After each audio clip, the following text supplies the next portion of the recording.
Alright, so I'm going to go over some really basic stuff for updating the couplers on locomotives, specifically the couplers right now. I'm not going to go over all the maintenance and stuff. If you want to go over the maintenance on a locomotive for the gears and whatnot, I suggest you check out Track Tim Trains. He does a great video on tearing apart the bottom end of an Atlas locomotive to go ahead, clean it up, clean the contacts and whatnot, and lube everything up as you're putting it back together. So I'm not going to duplicate what he's doing, but this is something that I do on all my locomotives. I'll take off whatever couplers are on there if they're not already semi-scale KD couplers. I'll put a standard medium shank on the back and a long shank on the front, all center set. But that's just how I am. I prefer to have those couplers on. And I'll show you a couple little tricks along the way to help out. So this screw is really easy to back out, so it probably wasn't that tight to begin with. I'll use my pliers here to remove the screw, set it aside where it's not going to get lost, gently pull out the coupler with the draft gearbox,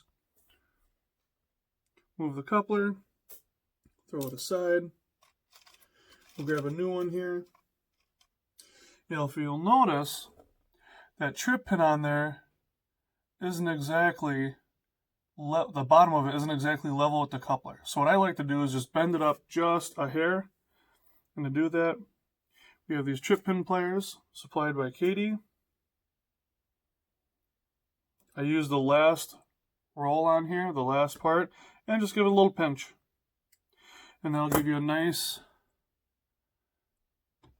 level end of the trip pin. It should ride parallel to the tracks, not pointing down, just in case you get a low spot. Now, when you're putting the draft gearbox back together, make sure that your coupler is moving freely.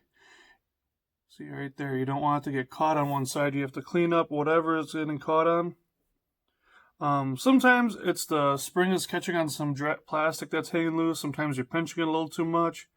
It can make a difference. So when we put this back together, we'll make sure that we don't screw it down too tight. So when you're centering this, there's a couple different ways to help center it. One is to use a Phillips screwdriver and just center it over the hole. Or you can use pliers if necessary. Next, you're going to use said pliers to insert the screw into the coupler box very gently. Now, you're just going to snug up the screw, just enough to keep it from backing out. You don't need to crank down on it. You can strip out the threads, strip out the screw, or crush the box. So now you can see here that it's not moving freely. So what I'm going to do to help alleviate that is tighten the screw down more. Yes, more. And what I'm going to do is I'm going to work that coupler, I'm going to lift it up and push it down and work it back and forth. What this is doing is creating a surface or breaking in the pocket for this coupler. So that way when I loosen up, I don't have to loosen up as much. The screw will stay in tight enough to hold the pocket in and not back out, but allow the coupler to move around. So I'm just creating the tolerance or that clearance for that coupler to move. I'm going to move it to one side so I can see if when it loosens up, it should self-center. Just like that. So we have a nice self-centering action. The pocket isn't too loose. Make sure that the screw isn't going to fall out. Nope. We're good. Perfect. Now we're going to do the front. So I've got a different coupler I use for the front. I use a long center set shank. And the reason I do that is because I like to keep the trip pins on my equipment. And right now, the short one that's in here is going to bring the car in front of the locomotive too close, and the trip pin on the car will hit the pilot of the locomotive. So I'm going to get a long one here. I'm going to bend that trip pin up just a hair.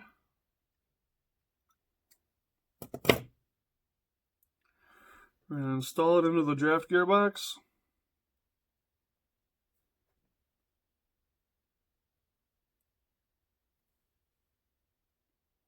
And make sure that the coupler is centered as we close it up. and that it moves freely, but it doesn't. So I'm going to hold it a little tight. I'm going to work in the coupler a little bit. Try to give it a reason to come loose. So it's still not working. So what I'm going to do now is I'm going to use one of these Katy coupler pockets. Now, these are a little bit bigger, just a hair or so, than the Athearn pockets. And they have a lip around the edge, so it has a nice finished look to it. Unfortunately, that's going to get in our way. So what we're going to do is clean that part off with a pair of nippers. In this case, a big pair of nippers, because my small one's broke.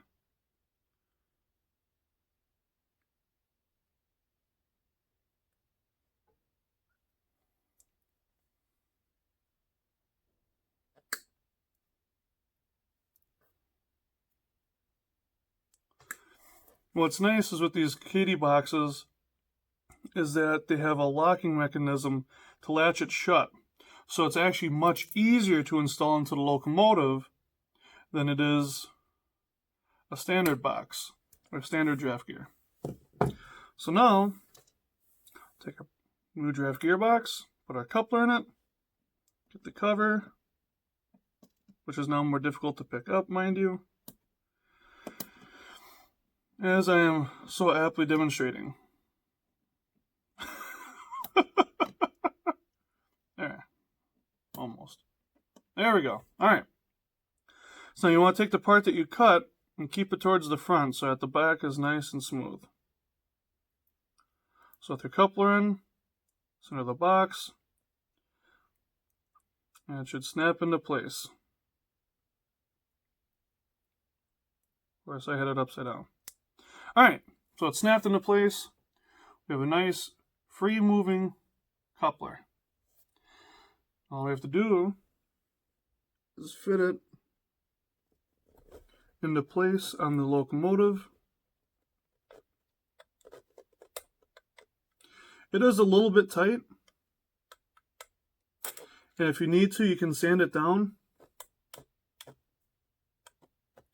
But I don't think it's going to cause any issues. If anything, it's going to help hold it in if the screw does fall out, which it shouldn't. So we're going to take our screw, reinsert it into the box, take a screwdriver,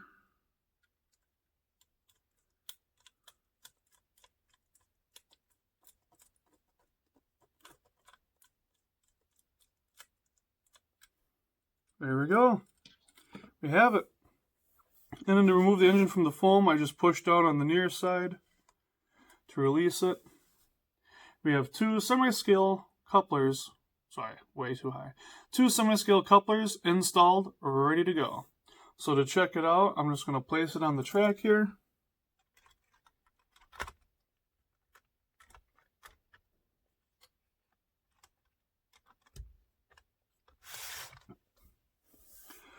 We're going to check it with our coupler height gauge.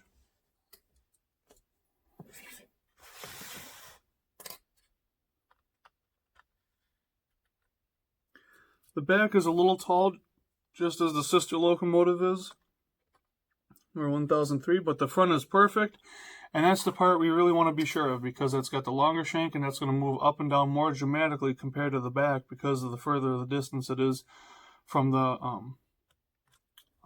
tipping point of the locomotive where it's mounted to the truck. So I'm going to go through, put this locomotive back in the box, and go through the rest of the cars and locomotives that I have to do today. This may or may not include a parts run to Hiawatha Hobbies. Here I've made a little card about the locomotive. It's an Athearn Genesis F45 Wisconsin Southern number 1002. I have horrible handwriting. I bet any one of yours is probably better. I've got a to-do list. So I want some light weathering on this eventually, and I want to set F9 as the independent brake to work with my proto throttle. Not a huge issue for either of them, but when the time comes to get it done, that's what I'll be doing. I make one of these for every locomotive and every freight car that I go through. That way I have a record of everything, and when I go to operate, I can also use these as car cards for a waybill system. On the back, I've got a stamp I've designed that I can stamp on the back of here, all the car information with the industries. The only issue is I haven't made the stamp yet. I've got it designed online, and it's actually kind of neat, but I want to make something to help me center it really nicely on here. So when that happens, I'll let you guys know. I'll probably do a unloaded and a loaded card for the freight cars, and then do something for the engines so they have a nice rotation so they all get used. But I try to make these, if you want, you can just index them and store them so you know what you have when you need them.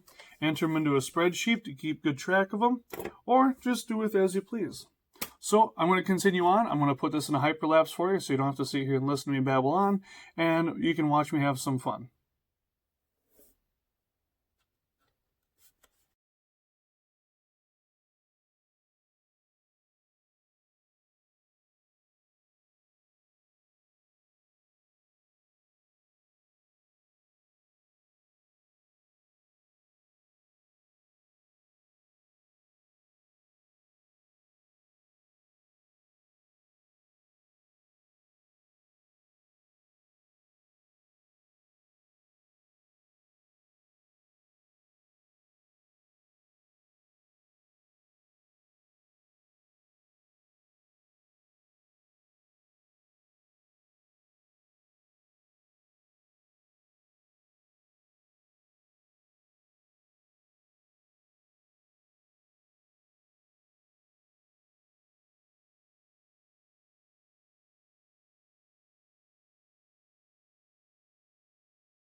Alright, so this is one of the problem engines I've come across before.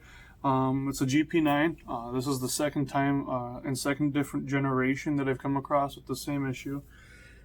And it looks like it was on the back, and I didn't catch it. So what's happening, other than me crushing a handrail on the side here because the front doesn't have foam, is there's a little louver, the coupler cut bar, a little handle right here that would actually lift the pin out, and it's getting in between the draft gearbox and the frame, so it's not letting it slide in. So I need to fix this one, and I need to go to the back side and fix that one. If you've noticed, I put on long chain couplers on both ends, and that's because of this little thing right here. I'm not sure if it's a pilot or a plow, what it's called, but it's between the steps. I like it. It's an aesthetic touch. It looks real nice, but it causes issues from time to time. And long shanks aren't going to hurt anything, so I'm putting it on here.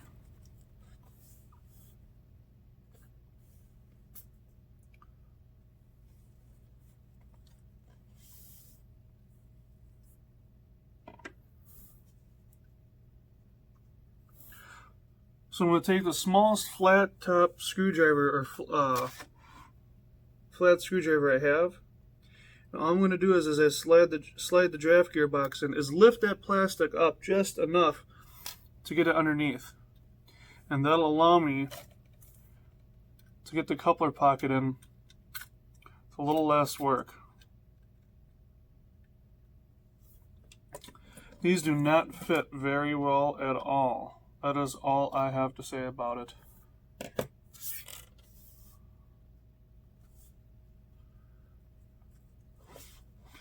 They're kind of tight. I'm sure it's due to the type of pilot that's on here, and I'm glad we have that type of pilot. But these are a little snug. I need to keep adjusting this plate here for it.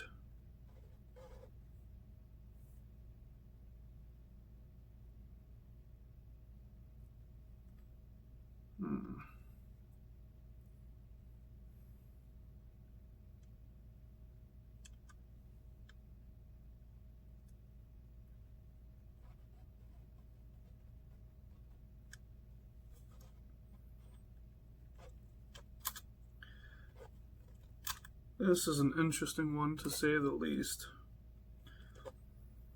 So what I'm trying to do is slide the cover for the draft gearbox over. It's not really cooperating. And then every time I put the screw in, it's not quite lined up. Thankfully I got it.